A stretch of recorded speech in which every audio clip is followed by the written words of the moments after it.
So I'm very happy to see you here early morning on Friday. Thank you so much for joining in. My name is Tess, and I work at Microsoft, currently mainly doing applications with LLMs. Surprise, surprise, with the recent happenings. How many people here use LLMs on a daily? Okay. Or a daily, I don't know. Like Copilot and things like that. How many people write applications with LLMs? Okay, one or a few. So this talk is mainly going to be if you write applications with LLMs, but hopefully it's also going to give you a better understanding of applications that's written with LLMs if you're not the type to write applications with LLMs. And I think that most of you are probably maybe at least going to get into it in the near future if you're not doing it right now. But I'm taking a little bit of a different approach because we've been doing LLMs or LLM applications for about a year now. And in the beginning, everything seemed really nice, and everything is like demoware for LLMs is like super, super fresh and inspiring. But the problem is that as soon as you put it into production, it gets very nasty very soon. So this talk is subtitled Ragging on RAG. RAG is one of the main patterns with LLM applications. So this talk is actually going to be a little bit like a scary tale of what's going to happen if you're not doing it right, if that's okay with you. So, and LLMs are really good at a few things. So LLMs, large language models, are obviously built for language. So they're good at summarizing documents. Like in this case, it does a really good job at summarizing documents because that's one thing that it's built for. It's also built for generating text. And it's doing an amazing job at generating text generally. And also generating text in a certain style and things like that. But unfortunately, it's less good at data or facts. And especially it's bad at facts that it actually wasn't trained on. So if I would ask, what are my hobbies? It obviously wouldn't know because they're not necessarily on the internet. So it tells me I'm an AI language model, I don't have personal information, but then it goes on and does some guesses, like I'm a software engineer, I do debugging and troubleshooting. This has been my life for the longest time doing memory dump debugging and things like that at Microsoft. And then it went on and said I'm a Microsoft MVP, which I'm not. I'm actually working at Microsoft, but this is not such a big blunder, I feel, like MVP versus working there, not a big deal. But then I went in and asked it again, same question, and now it told me that I'm a Microsoft employee, and I passed away in 2014. That starts to get a little bit creepy. I must say I stopped blogging probably around 2014. So maybe I was dead to the world, but I have to say the reports of my death have been greatly exaggerated. I'm still here. But you can see that when it gets things wrong, it gets things sometimes terribly wrong. And it also does it super confidently. So anyone who doesn't know me probably would have trusted that. We've also seen, and I'm sure you've tried this before, it's good at elementary math, 1 + 1, and things like that, but as soon as you give it something that is like a little bit out there, like this number, which is actually close but no cigar, it doesn't know. And the reason it doesn't know is because it's a probabilistic database. It doesn't actually do the calculation. It does a lookup to see your pattern matching. So I don't know how many people in here have actually used a probabilistic database. I'm gonna actually keep my hand down because I've never used it either. But a probabilistic database works something like this. if you have a database and you have like a number of rows, like Microsoft is a software company, JetBrains is a software company, and so on, and now you ask it, what industry is Scandinavian Airlines in? Instead of knowing that Scandinavian Airlines is an airline or airplane company, it's now going to guess software, because it's 75% probable that it is software based on what we're seeing in here. That's how a probabilistic database works. Technically, we usually don't use probabilistic databases to get data out or to get facts out. We use them to clean data. So we use them to say that when you enter your age, and you would enter 1984, that is probably not your age. So you can get warned, because it's by probability, it's not your age. But you wouldn't use it to extract facts. And we shouldn't use LLMs to extract facts in the same fashion either. But what we can do is we can give it some context. So I can tell in the prompt that I'm Tess, I love pasta bolognese and cats. Based on this, can you give me some recipes? And now it's good at taking that context and using that context to answer the question. Now, the recipes may or may not be edible, but at least it's giving me some recipes that are based on the context I'm giving it. And this idea of giving it some context was something that was explored in this paper called Retrieval Augmented Generation. And this now gave, this was the birth of what we call RAG. How many people have heard of RAG before? Yeah? Okay. So RAG means Retrieval Augmented Generation, and the way it works is like this. You have a question from the user, then based on that question, you go into your database where you probably have some good documentation that could help answer the question.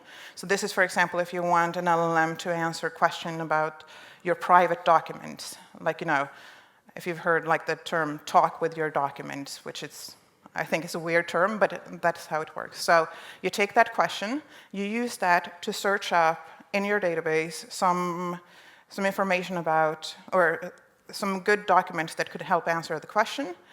And then in the prompt, you then augment the prompt with that data. So the prompt looks something like this. Use the provided context, yada, yada. We then go in and just fill the prompt with the documents and the question, and now the LLM can say, okay, so now I have all my data, now I'm going to do what I'm good at, which is generating text based on some facts that you gave me. So this is the idea behind RAG. And it looks like a very, very nice idea, and demo-wise, it is a very nice idea. I'm going to go a little bit further because we have some very important parts in here that I kind of glossed over, and that's like, how do we actually search based on a question? And searching based on a question, because a question doesn't have like necessarily something that's easily searchable. It's not something that we can maybe easily transform to keywords or something like that. And even the data may or may not match certain keywords and things like that. So we use something called an embedding, and an embedding is the secret sauce of deep learning or machine learning. So in machine learning, the way any deep learning works is like this. This is, for example, an example of a convolutional neural network, which is used to extract information from images and then maybe decide if it's a chihuahua or a muffin. So this first part is essentially a set of filters. So convolutions is a matrix multiplication. You don't have to know the details of that, but it's like applying Instagram filters to the image a number of times until you extract some features from it. And these filters is what the machine learning model learns. So what it will essentially learn in the early parts is maybe colors or lines or things like that. And as you go more and more towards the later filters, it might filter out things like this bird down here, or that there are tires in the image, or something. It's not actual tires. It's something that vaguely looks like the form of a tire, because that's the filter that the machine learning model thought was most sort of differentiating between whatever categories you were looking at.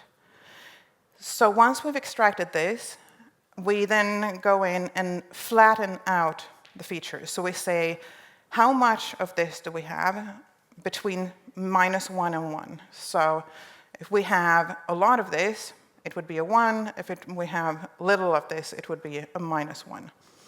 So this array that we can then use to determine if it's a chihuahua or a muffin, this is called an embedding. So an embedding is basically you've extracted some semantic information from whatever data you have, like semantic in the sense like some meaningful information, something that tells you something about the picture, and that is what we use to differentiate it. So this is called the embedding or intermediate representation or a secret code. And this is sort of like the standard around all machine learning. So if I were to recommend a book, and I have a number of books in my bookshelf, and I'm going to recommend a book either to my daughter or to a friend of mine, I might kind of sort them by age and say, okay, so my daughter might like the young people books, and my friend might like the old people books, and that might be one piece of this embedding or one feature. Obviously, this is not very specific, so I might want to add a few things, like is it a fiction book or is it not a fiction book? And now the interesting part of this and how embeddings work is that these books now get a coordinate in this coordinate system. So this is an embedding with 2 features. And if we look at the books that are close together in this space, we'll see that they're very similar. So this is what you can use as far as like a recommender systems and things like that. You can say that if the embedding, like that array or that vector is close to another one, then they're probably very similar. So we would obviously add a lot more things, like do they have math references, or is it US-centric, or shitlit, or funny, or sci-fi, or lawyers, or would Brad Pitt play a character in the movie? It could be whatever, and the important thing to understand here is that we're not actually creating the features. It's the machine learning model that comes up with some random features that's just used for separating things. But this is called an embedding, and this is how you can do embeddings also on objects. And it's also used for images or for faces. So this is an embedding of my face, and this is something called FaceNet, which came already 2015. So while embeddings have become sort of like a hip word right now in machine learning, embeddings have always been there. So the way I'm bringing this up is to kind of give you some context about how like this semantic searching and everything works. So with FaceNet, the way we work with faces is that we can then take the embeddings of an image of me, and then I'll go to maybe to a face camera, a picture is taken of me, and if the embedding the next time is similar enough to the picture that was in the database, then we can say that it's me. So this is like a one-shot learning type deal. So it's quite a powerful feature. And we can see here all the pictures of me, which are the ones in teal here, are very close together. So and this is a projection of 128 dimensions, but it's the projection on 2D spaces so you can see it. But we can also see some other interesting things here, like maybe the actress that I look most like is Sandra Bullock. I'm just kidding. Also Tom Cruise. But it's a little bit fun to look at that and kind of compare. Obviously, I'm not delusional. But that's how we use it for face recognition. And that's literally how face recognition works right now also. But how about words then? Because now we're talking about text, and we're talking about taking a picture, taking a question and be able to search something from it. So with word embeddings, we have a very, very similar thing. If you think about the word peach and beach, technically they are very similar. It's only one letter difference. It's even like half a letter difference. Like the B is even similar to the P. So technically, they would be very similar, but conceptually, they are very, very different. And instead, peach is obviously a lot closer to an apricot. And the way we extract word embeddings is that we take text, we take the surrounding text, and we try to understand that, a peach is furry, it's sweet, it's probably orange, and things like that. It's going to be described by the surrounding text. So now, with the embeddings, we can understand that peach and apricot are actually super similar, but peach and beach are very different.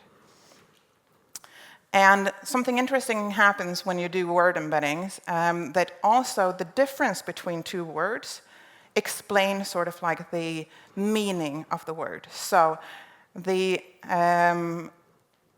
difference between man and woman, like the direction of man to woman, is very, very similar to that of the direction between uncle and aunt, and king and queen. So we can say that even the direction roughly means female. Now we know that a queen is not always female. A king might be Burger King or whatever, so it might also not be male. So there isn't a one-to-one correlation, but generally this is how we kind of like extract the meaning of the words. This is also why sort of like there is, when you're looking at text and even when you're looking at images, you get a lot of bias, because when you're doing embeddings on a text, like text from historical text and even, general text, you'll get things like a computer engineer is generally a man, or, a lot of these things. So when an LLM is going to extrapolate, it's going to extrapolate like the probabilistic database based on statistics. And sometimes those statistics are not necessarily what we want, but that's a completely different talk. But here we have one direction means female, this direction means royal or not royal, and this is how we extract word embeddings. So when we go through and we now add our data to the database, the data that we want to kind of put in the context of the prompt, the way we do it is we take all the data we have, maybe some documents with some information from your company or whatnot.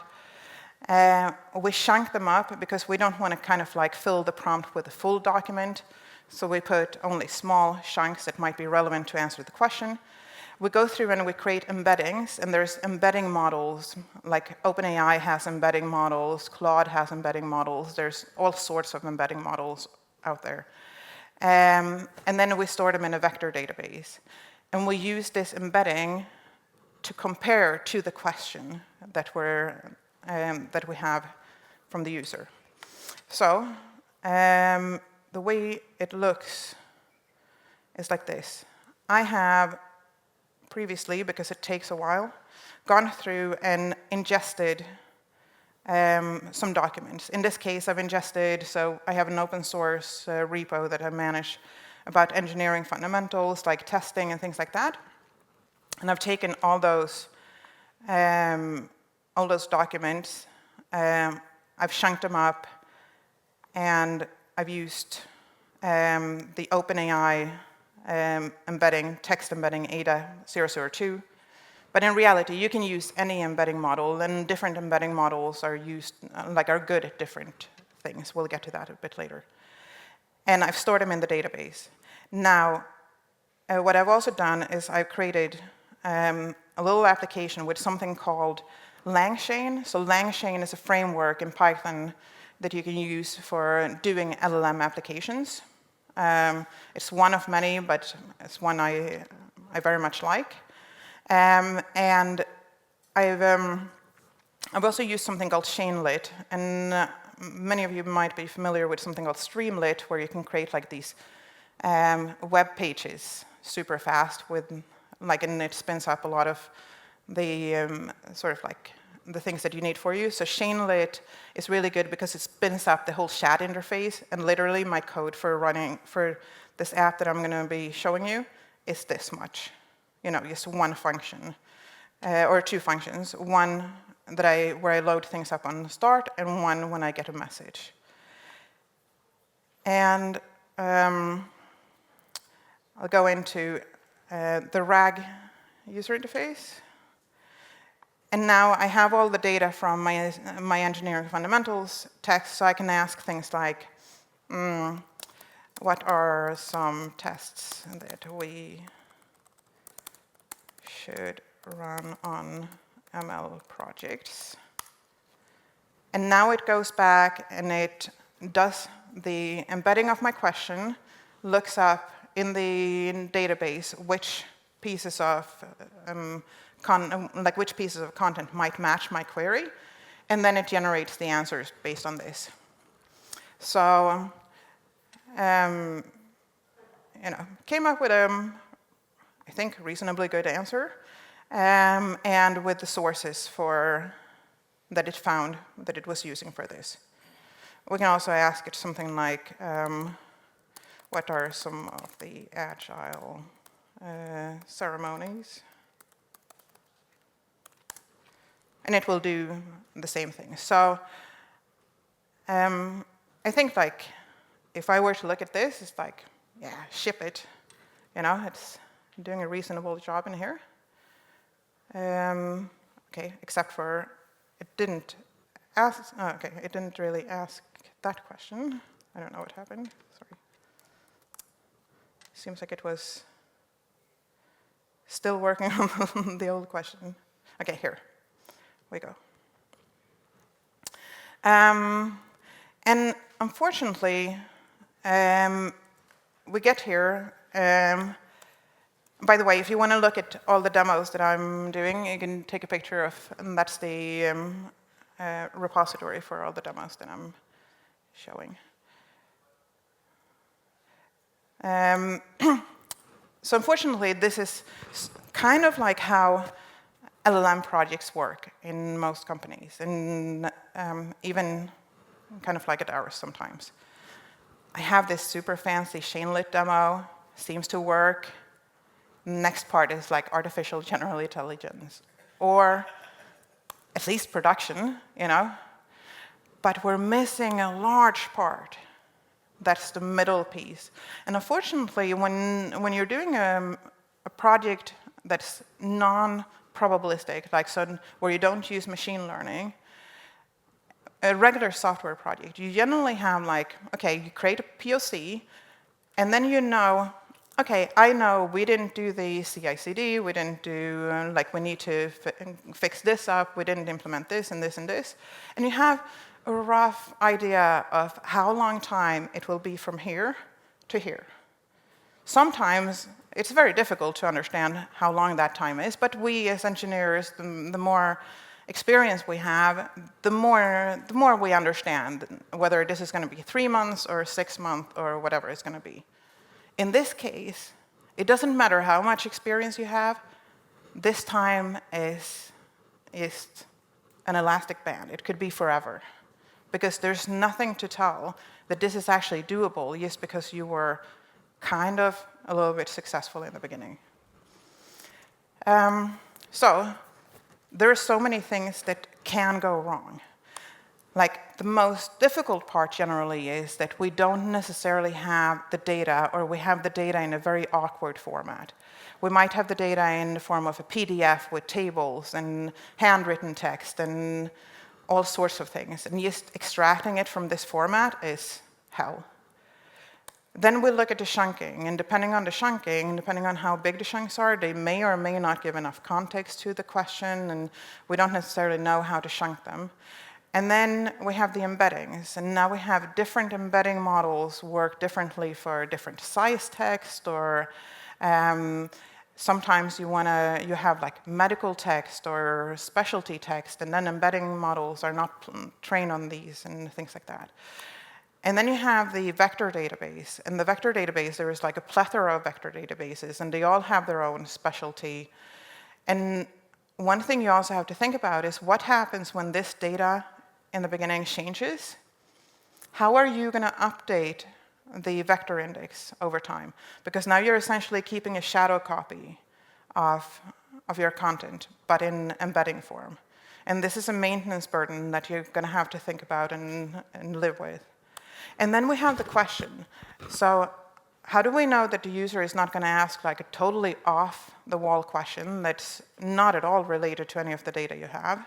How do you guard against that? Or how do you guard against adversarial questions where it's asking things and getting the machine, like getting the model to just spit out things, for its own benefit? Maybe it's going to ask what the prices are of something, and it's figured out like a really good question that will give it super low prices, and now you're bound to the price if that's what your application does. And then we have the matter of like, how do we actually search well? And what the prompt is. I mean, there is a whole thing called prompt engineering. It's like prompt hacking, I would call it. But it's still, there's a very big difference between one prompt and another. It might be a difference even if you just change one word. There might be a big difference of the result. And then there's the generation. We've already seen how the generation can spit out things like, the report of my death, that sort of thing. And how do we guard against that? And the fact that it might have a different tone than we want it to, or it might spit out like a recipe for a Molotov cocktail, or I don't know, it could be whatever. So all of these things create sort of like this ragtime nightmare, which we need to be aware of and need to guard against. So I'm going to show a couple of things that we can do to make it better. And then at the end, I'm going to show some things that we can do instead of actually doing RAG. So the very first thing we need to do, and I think this is like true for any machine learning, we need to have a good evaluation framework. Because if we're going to do a lot of experiments, we also need to know what we're expecting and what kind of gain we got from those experiments. And it used to be, in the old days, like 12 months ago, that machine learning evaluation was rough, but it was fairly okay to do machine learning evaluation. So if we have a machine learning model that's supposed to figure out if it's a cat or a dog, and then it misses on one of the cats and says it's a dog, we know that the accuracy is like 90%, right? We might have an issue that our test data is not realistic as far as like production data and things like that, and we have a whole plethora of problems that might make the evaluation bad, but at least the evaluation is something that we can calculate like this. The problem here is that if we have a generative model, then how do we test this? If we have this picture, and we say, give me a caption for it, and I say that the ground truth, the thing, and now assuming that I actually have ground truth, that I have actually typed in what I think it should be, where I say it's a pic of super cute kitten catching some Z's. Is this a correct answer? Maybe. What's the accuracy? Maybe. How do we know? It's very, very difficult to do this. So there are some attempts to do some kind of evaluation, and I think this is what we'll have to live with for a while. There's, for example, a framework called RAGAS, which tests a few different things, and actually Azure has a number of things too, like in our machine learning suite, but there are a number of sort of like frameworks that are trying to do this. So it looks at a couple of things, like content precision and context recall. Context precision means when you're getting things out of the database, how well do they match the query? Like, are all the things that I get out something that matches the query? And then again, you have to tell it that this is what I'm expecting. Context recall means how much of the actual data that could match the query did I get out? So these are two numbers that we can look at for the retrieval. And then for the augmentation or for the generation, we can look at, for the machine learning model, how grounded were you in the data? Like, so how much was your answer based on the context you were given, and how much did you just hallucinate? And this is what this faithfulness or groundedness means. And the answer relevancy is like, this answer, how relevant did it seem to the question? And the problem when we're doing these evaluations is that we generally do them with LLMs. So we use LLMs to evaluate LLMs. And so we basically create a prompt where we're saying, hey, these answers, what did you feel about them? And what happens if you use an LLM to evaluate an LLM? Anyone see a problem? So a couple of things that are like a little bit difficult with this is A, it costs money to do the evaluation. So you can't like evaluate a lot, and you have to have ground truth often to even evaluate. The other thing is that the LLM might have a bias towards its own answers and say that, yeah, of course I gave a good answer. I was the one giving the answer. So you then technically have to have like a better LLM. So let's say you have GPT 3.5 to do the augmentation or to do the generation, and then you have GPT-4 to evaluate. And then you're put in a position where you can actually use the latest LLMs because you need to use them to do the evaluation. So we're kind of like in a little bit of a catch-22 with this. But it's the best we have, and it's what we have to live with for doing this. So how can we improve the data and ingestion? One thing that I would definitely recommend is use a really good parser for your data. And specifically for PDF, there's like a lot of libraries like llama parse I missed a step. The data that we have needs to be relevant, not out of date, not incomplete. It can be extracted, and we often have like problems because we have different what we call modalities, like tables and images and things like that. So it's very hard to parse these. So you have to have a really good parser. One of the parsers I already mentioned, llama parse, is really good for doing PDF extraction. It does it through an API, so it's kind of like a lengthy process to extract. Same way with Azure's Document Intelligence Studio. It's a really good parser, but it's also an API call, so it's not like super fast to extract a lot of data. And then I mentioned a little bit that we have different modalities. So we have like text bundled with images and tables and things like that. And if we only take the text and skip the images, we're skipping a lot of the information that's in the database or in the data that we have. So one thing that we can do for images, for example, is that we can then send them off to maybe cognitive services or a machine learning model and have the model caption it so that we get everything in one format. Or we can do things like take a table and send that through an LLM and get out a summary of the table so that we get text on text on text. Or we can use a multimodal LLM because these are starting to come out now. From a lot of the vendors, they have these image plus text format things. So once you have your data in there, there is the matter of chunking. And chunking means how big are the pieces that we're actually going to use for the context of the, of the LLM. So they have to kind of fit the nature of the content. So if you imagine that you have a lot of data that's in a question-answer format, then the chunks naturally are like the question and answer. If you have a novel, a chunk might be a chapter. Or if you have a web page, a chunk might be sort of like a level 2 heading. Whatever is under a level 2 heading might be appropriate.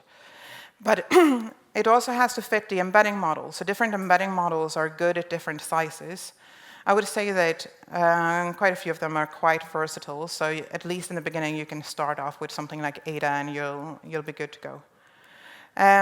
But what we need to really make sure is that whatever chunks we bring out can actually answer the questions. So we don't just bring out like half a sentence, because the LLM is never going to be able to use that content and answer something. So we need to have enough context to at least answer the question.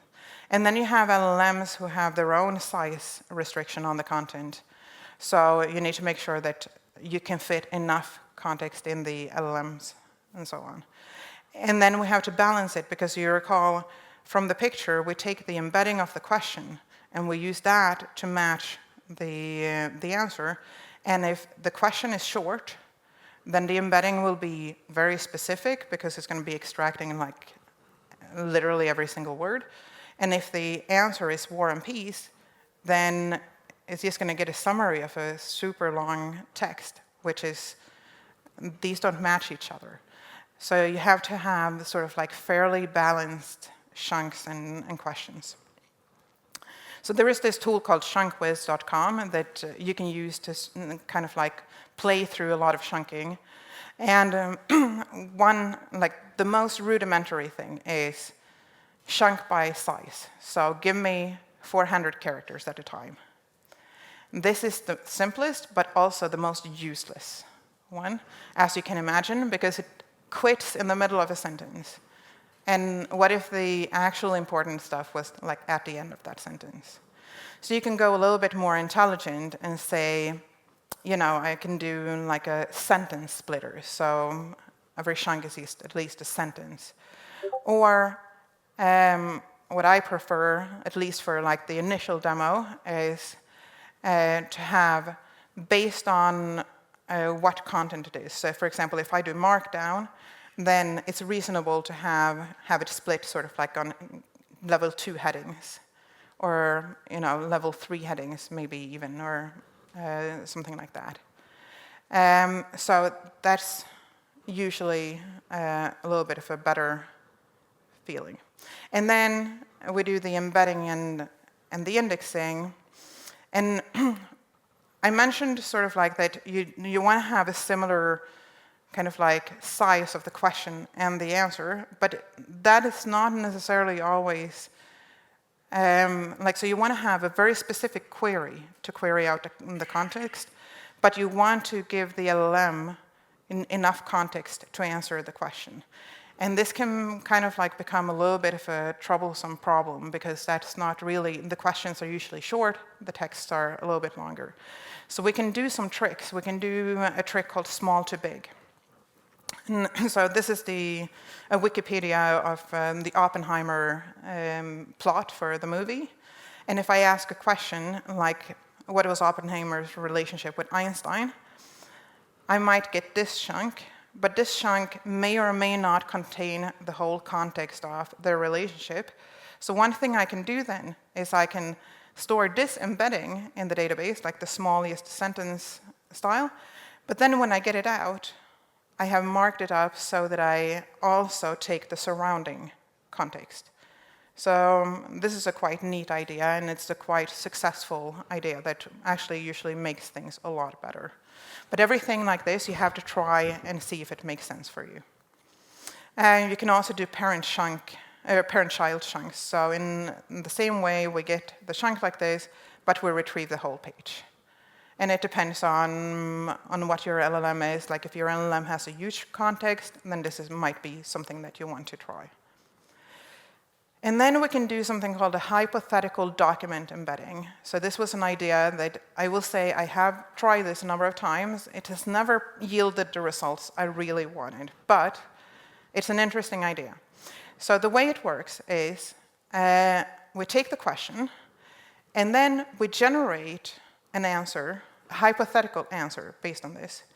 And instead of embedding the question, we embed that hypothetical answer, because we think that that hypothetical answer will probably be more similar to the answers that we want than the question was.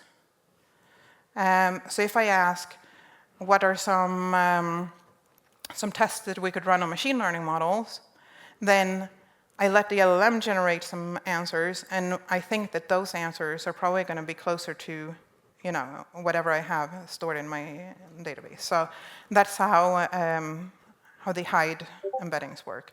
And there is also the reverse of this, where we take, when we store the data in the database, for each chunk, we say, what could be a possible question that you could ask to get this chunk? And then we store maybe 5 of those hypothetical questions. So we embed the questions instead of embedding the chunks. So then when we ask the question, we match question to question, but we retrieve the actual chunk. So reverse hide. And we can also fine-tune the embedding model. So if we think about, and this is quite common when you're doing RAG, that you're not doing RAG on general purpose data, but you might do it on legal text. And legal text might have words like hereinafter or commencement date, which are not necessarily all that common in regular English. Or we might have medical text, where we have like wet lab, that might mean something completely different in medical terms or in pharmaceutical terms than it does in real life, and specifically like solution. Solution is a very different thing in chemical terms versus regular words. So you might fine-tune the embedding model based on your specific type of data, and fine-tuning means that you just basically retrain that last layer, the one that creates the embedding, and you can retrain that with like 100 documents. It doesn't take a whole lot of data to retrain like the general purpose model to be very specific to your information. And then we index and retrieve. And now we have a number of different things that we can do to make sure this goes better. So one of the maybe more interesting parts, if you have the ability, you can augment the chunks with metadata. So let's say we have a movie review system, and I say, I want to watch a movie rated higher than 8.5. This comes in as text, but what I really want to do is actually, if I had metadata about the movie reviews that said what rating they had, I could use this as a filter, and that way I could filter out and make sure I only got the ones that were over 8.5. And it would be a lot more accurate than if I were to just randomly, embedding compare this to chunks in the database. So we could have a filter like that, or a query in a filter. Has Greta Gerwig directed any movies about women? This might be like director equals Greta Gerwig, movie about women, just free-form query. Or you can have like multiple filters and things like that. And then you think, okay, so how do I get from this text to this filtering? Well, it turns out, like if you have a filter like this, and we have, so the actual text is like the page content. This is the chunk that we're going to bring out. What we can do is we can tell the LLM that this is what this filter is in plain text, and this is how you should handle it. And then the prompts that are created in these examples actually contain and sort of like lets the LLM transform the text into a filter. So when I say like invoke, has Greta Gerwig directed any movies about women, this is what actually gets searched in the database, and this is what actually gets retrieved from the database. And it looks like this.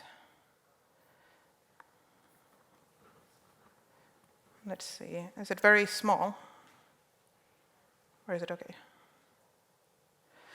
You set up the retriever like this, and the retriever is in this case, so in LangChain, for example, there's a self-query retriever. In a lot of these frameworks, they have like these metadata retrievers that help you. And it then actually generates a question that gets the data out. So the data, or the question that it actually sent, like the prompt, looks like this. And I don't expect you to read all this, but like the LLM is kind of like instructed by the framework to filter for us. So that's a very neat idea. We can also do something called query expansion. And query expansion means you take your question and then ask an LLM, given this question, can you give me 5 related questions? Can you rephrase this for me? So now I can have 5 questions that might give me more context. So let's say I say, does this restaurant serve any good meat dishes?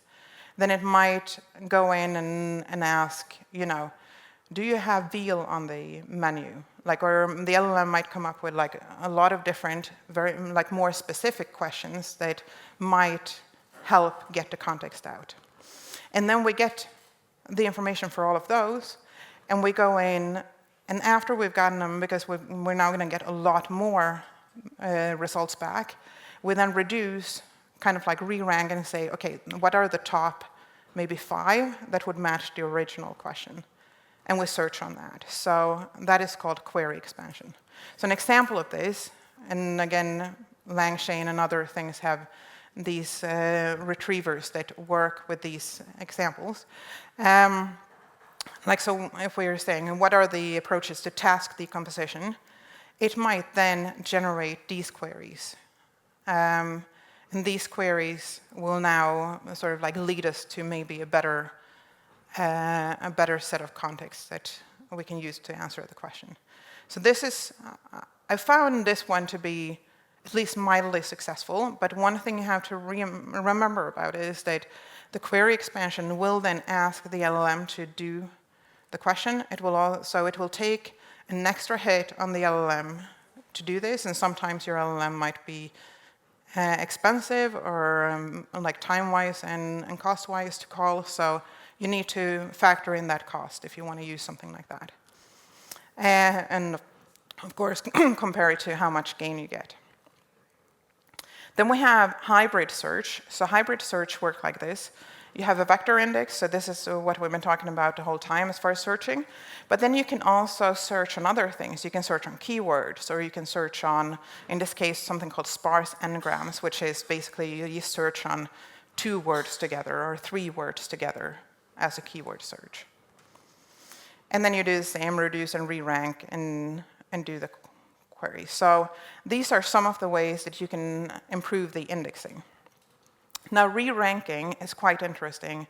A lot of the models, and especially the ones with larger context, have an issue called the lost in the middle problem.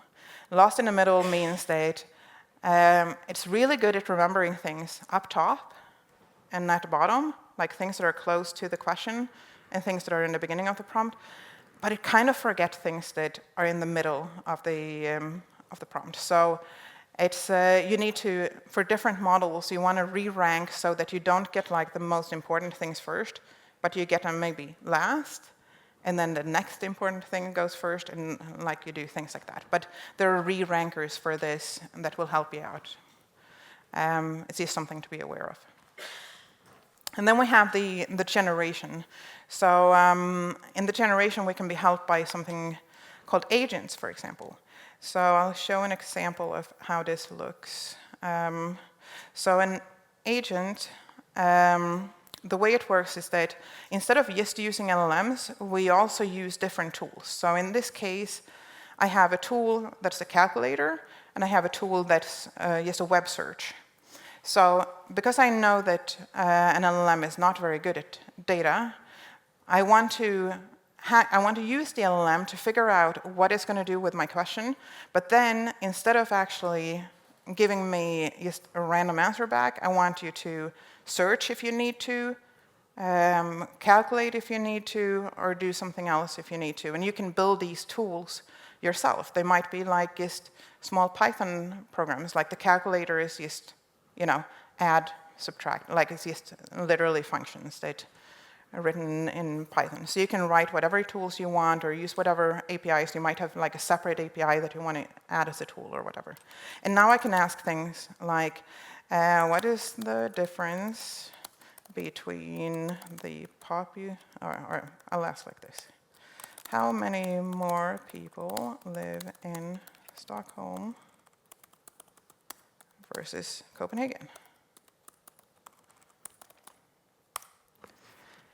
And now it's going to go through and it's going to do search and calculators. So it said, based on this, I figured that, okay, I figured that I need to use a search to figure out the current population of Stockholm and Copenhagen.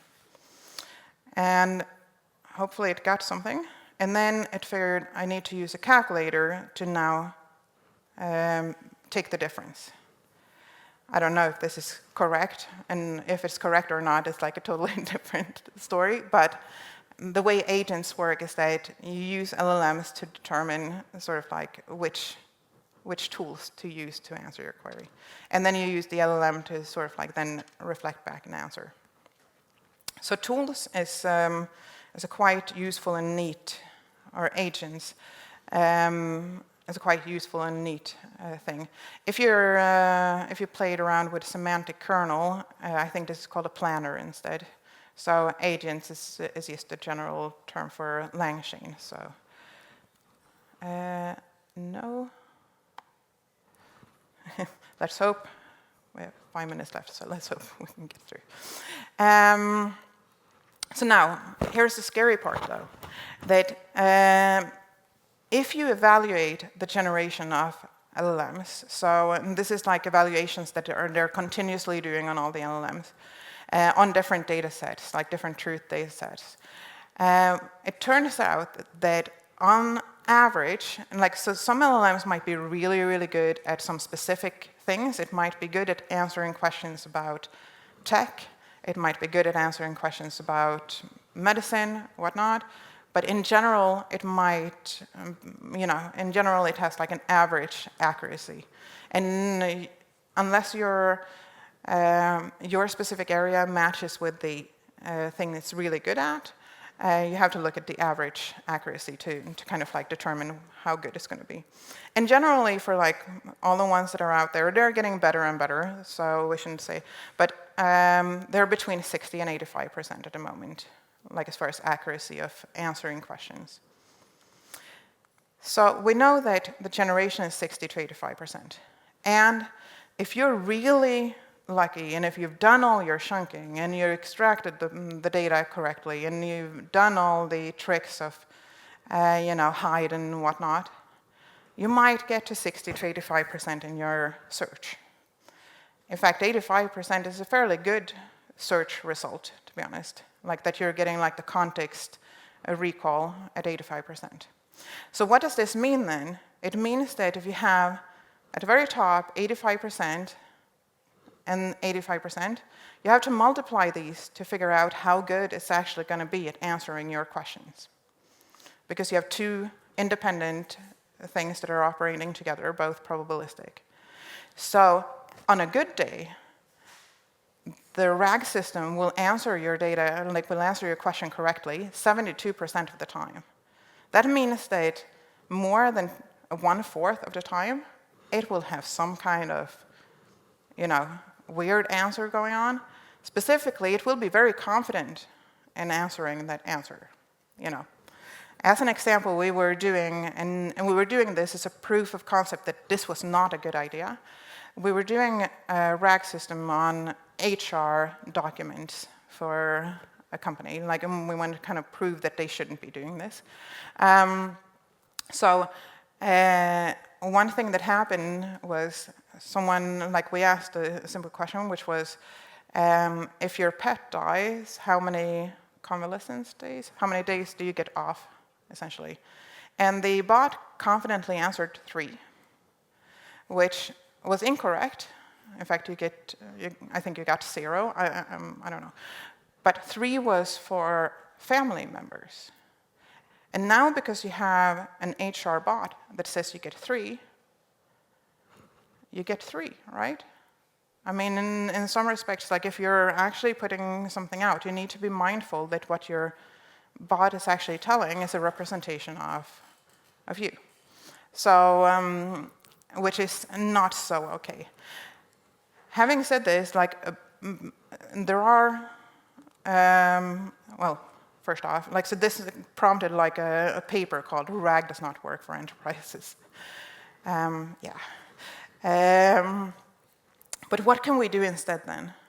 we can do a number of things to mitigate this. So one thing we can do is just search.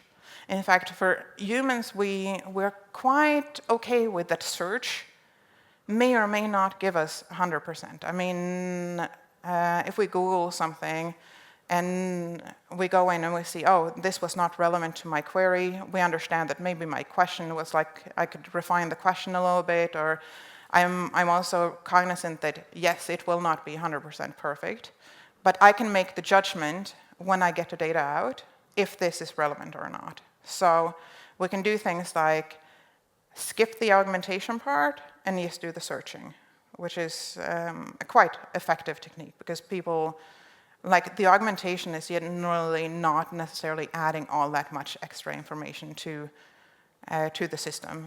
In fact, in most cases, people just want the search part. Or you can use templates where you can